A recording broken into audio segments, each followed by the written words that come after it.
وبيبدأ فيلمنا مع بنت اسمها فيس وهي بتشوف حلم مخيف وبتكون بتغرق في بحيرة، واول ما بتصحى بيحاول جوزها بريس يهديها وبيعرفها انها مجرد احلام عادية وهلوسة ملهاش اي صلة بالواقع، وانه بيحصل لها كده علشان مش منتظمة على العلاج بتاعها. بعدها فيس بتبدأ حياتها الطبيعية زي اي يوم وبتجهز الفطار لبنتها، لكن بتلاحظ في الاخبار ان في جنرال متقاعدة من الجيش هتترشح للرئاسة وبيكون اسمها ميشيل دوبري، وبنعرف ان جنرال ميشيل كانت من اهم القيادات المهمة في افغانستان، وانها كانت سبب في اسقاط منظمة ارهابية واللي كان الرئيس وقتها عبد الرحيم زلماوي. وبتسأل فيس بريس جوزها لو كان يعرف الجنرال ميشيل، وبتقول له ان شكلها مش غريب عليها وانها كانت تعرفها قبل كده، لكن مش بيهتم بريس لكلامها وبيقول لها علشان انت دايما بتحبي تسمعي الاخبار وبتشوفي جنرال ميشيل كتير. وبعدها بتنزل فيس من البيت علشان تروح شغلها، لكن بيكون في شخص بيصورها من بعيد من غير ما تاخد بالها، وفي نفس الوقت بتركب الجنرال ميشيل العربيه بتاعتها، لكن بتتفاجئ بوجود شخص داخل العربيه وبيعرفها ان هي قالت ان كل الجنود اللي كانوا في وحدتها ماتوا، لكنه بيكون معاه صوره لفيس وانها كانت من ضمن الجنود وغرقت داخل بحيره، ولكنه بيعرفوا ان ايماني لسه عايشه وانها لازم تتخلص منها.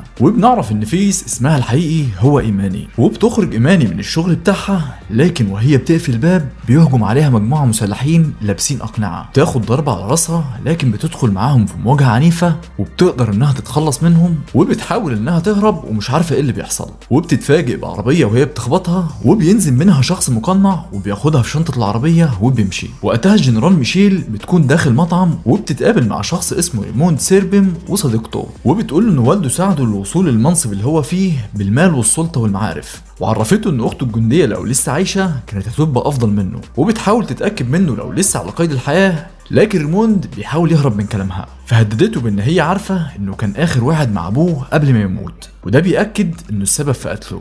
بعدها بتوصل الشرطه لمكان العناصر المسلحه اللي هاجمت ايماني، لكن مش بيكون في دليل كامل عن اللي حصل، وبيقدر واحد من الشرطه يلاحظ وجود كاميرات في المكان، وبكده هيقدر يعرف بالظبط الشخص المحترف اللي قدر يتخلص منهم. وفي نفس الوقت بيكون في شخص بيراقب كل اللي بيحصل مع الشرطه، وبيروح بريس يبلغ الشرطه ان مراته مفقوده بعد خروجها من الشغل، وبيعرف منه المحقق ان نفس المكان اللي بتشتغل فيه ايماني بيكون هو نفس المكان اللي حصل فيه الهجوم المسلح، وبتكون ايماني مخطوفه داخل مستودع، لكنها بتهجم فجاه على واحد من المجموعه المقنعه وبتدخل معاه في مواجهه عنيفه وبتقتله. وقتها بيكون بريس مع افراد الشرطه وواحد منهم بيوريه فيديو الهجوم اللي حصل مع مراته وان هي اللي قتلت المجموعه المسلحه، وايماني بتكون مش عارفه اللي بيحصل معاها وبتروح على عنوان بيتها، لكن بيكون في اشخاص غريبه وبتحاول تتكلم معاهم وبتعرفهم ان ده بيتها، وبتضرب واحد منهم، لكن بتكون الشرطه وصلت المكان وبيضربها واحد بالشرطه بحقنه مخدر وبتفقد الوعي. بعدها بيكون بريس في البيت وبيفكر في اللي بيحصل، وبيدخل المكان السري الخاص بيه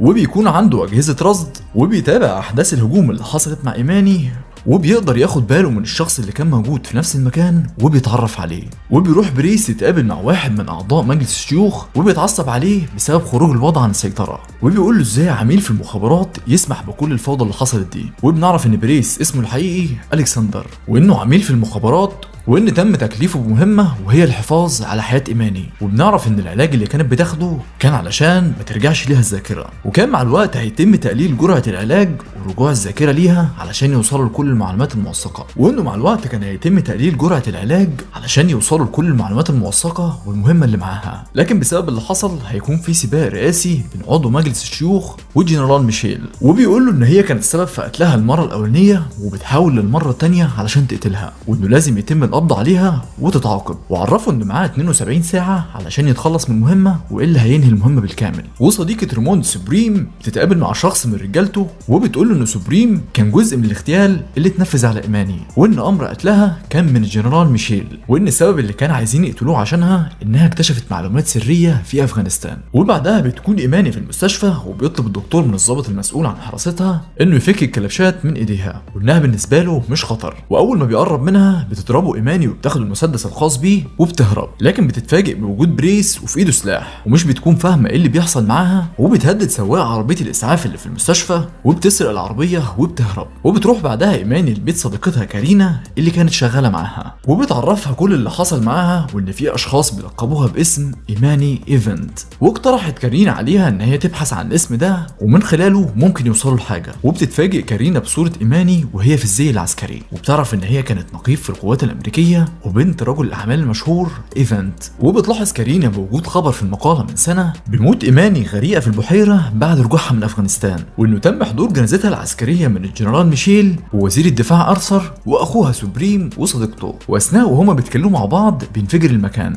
وبتطلب ايماني من كارينا انها تهرب وبتدخل مع الافراد المسلحه في مواجهه عنيفه، وبتقدر تركب العربيه مع كارينا وبيهربوا. وهم في الطريق بتحاول ايماني تعرف ايه اللي بيحصل بالظبط ومن الاشخاص اللي بيطاردوها وعايزين يقتلوها، وبتقترح عليها كارينا تكلم بريس وتساله عن اللي بيحصل لها. وبترجع ايماني للبيت وبترفع المسدس على بريس وبتساله عن كل حاجه هي تعرضت لها، لكن بيهديها بريس وبيقول لها ان اللي بيحصل لك ده من تاثير العلاج، وبياخد منها المسدس وطلب منها تطلع تنام وترتاح شويه. لكن بتلاحظ ايماني صوره بريس مع واحده تانية ومش بتكون عارفه هي مين. وفي نفس الوقت سوبريم بيقتل صديقته وهي في العربيه علشان قدر يعرف ان هي خانته وسرقت فلوس من حسابه وحولتها لحسابها. بعدها بتصحى من النوم ايماني على كابوس مرعب، وبتحكي لبريس ان في شخص في الحلم ضرب عليها نار، فبتقرر انها تاخد العلاج بتاعها علشان تبعد عن الهلوسه واللي بيحصل معاها. بعدها بيروح بريس يتقابل مع عضو مجلس الشيوخ وبيعرفوا ان ايماني رجعت للبيت والوضع بقى طبيعي وتحت مراقبته، وخلال ايام هيقلل جرعه العلاج اللي بتاخدها علشان يقدر يعرف منها مكان الوثائق المهمه.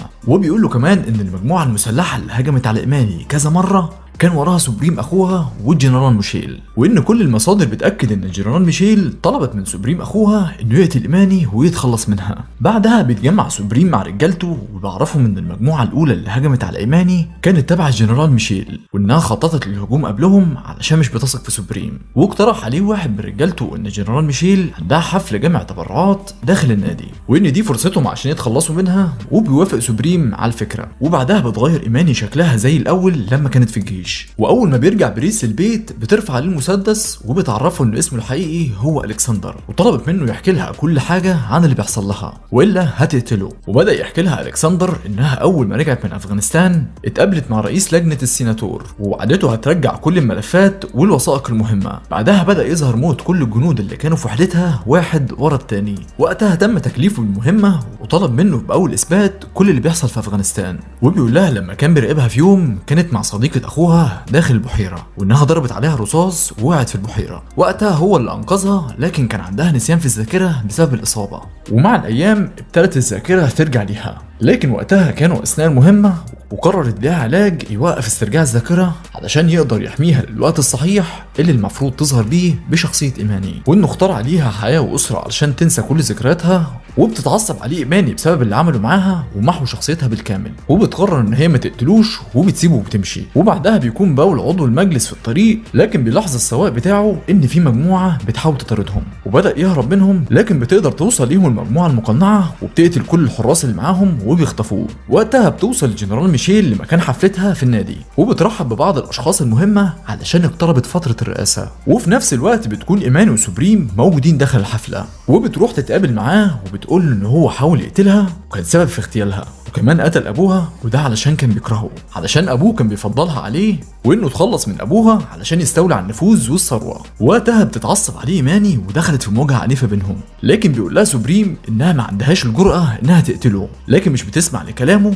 وفعلا بتضرب عليه الرصاص وبيموت. وبعدها بتروح ايماني تضرب الرصاص على الحفله، والحرس بياخد الجنرال لمكان امن وبيحاولوا يدوروا على مكان اطلاق الرصاص، لكن بتظهر ايماني ليهم فجاه وبتشتبك معاهم وبتخلص عليهم واحد ورا التاني. وبتروح تتكلم مع الجنرال ميشيل وبتفتكر لما كانت في افغانستان وكانت من ضمن القوات اللي بتأمن مكان الرئيس زلماوي، لكن وقتها بينفجر المكان بالكامل وبيهجم عليهم مجموعه من الارهابيين. ولما بترجع للقاعده العسكريه وقتها كانت الجنرال ميشيل هي القائد، وبتعرفها ايماني ان المهمه كانت شبه انتحاريه وانها فقدت 3 جنود من فريقها وانهم تعرضوا لكمين، وكانت المهمه عباره عن انقاذ الرئيس زلماوي لكنه اتقتل بقذيفه من طياره درون. وهددتها ايماني انها بلغت رئيس الشؤون سيناتور باول بكل العمليات الغير قانونيه اللي نفذتها الجنرال، لكن مش بتهتم ميشيل بكلامها وبتعرفها انهم مجرد ارهابيين ومفيش حد قدر يعرف ان هم اللي نفذوا اغتيال الرئيس زلماوي. وبتقطعها ايماني في كلامها وقالت ليها ان الافغان من حقهم يعيشوا حياتهم في حريه وديمقراطيه، وان ده الكلام اللي كانت دايما بتقوله ميشيل. وبتكون ايماني بلغت الشرطه وبيتم القبض عليها، وبنعرف ان مايلز اللي من رجاله سوبريم كان عميل في المخابرات، وبيوصل لعربيه الاسعاف وبيطمن على ايماني وبيشكروا الكسندر على تعاونه معاهم في المهمه،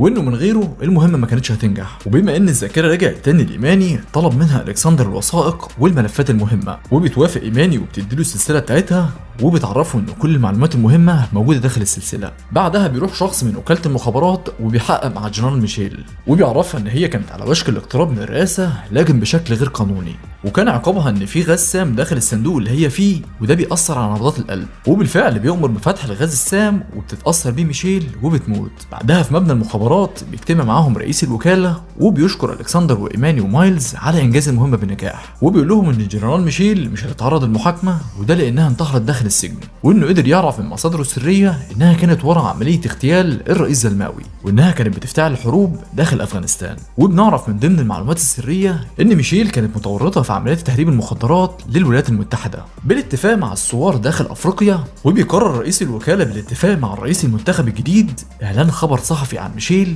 بانها تاجرة مخدرات ومجرمه حرب. وبيكون الكسندر مستغرب من كلام رئيس الوكاله، وبيعرف ايماني ازاي ميشيل قدرت تعرف عمليه خط الانابيب وان السلسله لسه موجوده معاه وما سلمهاش. بعدها بتتصل ايماني بشخص مجهول وبتطلب منه يتحرك. وقتها بنشوف نفس الشخص اللي كان بيحقق مع الجنرال ميشيل وهو بيحقق مع السيناتور باول، وبيساله لو كان سمع عن اللي حصل للجنرال ميشيل، وبيرد عليه باول وبيقول له انها قدرت تتفوق على نفسها، وساله لو كان يعرف خطه للخروج لكن مش بيهتم لكلامه وبيمشي. وبكده يكون فيلمنا خلص، وما تنساش تزورنا في القناه هتلاقي ملخصات تعجبك، وما تنساش تشترك في القناه وتفعل زر الجرس، ولو في اي فيلم عاوزنا نلخصه اكتبه تحت في التعليقات. والسلام.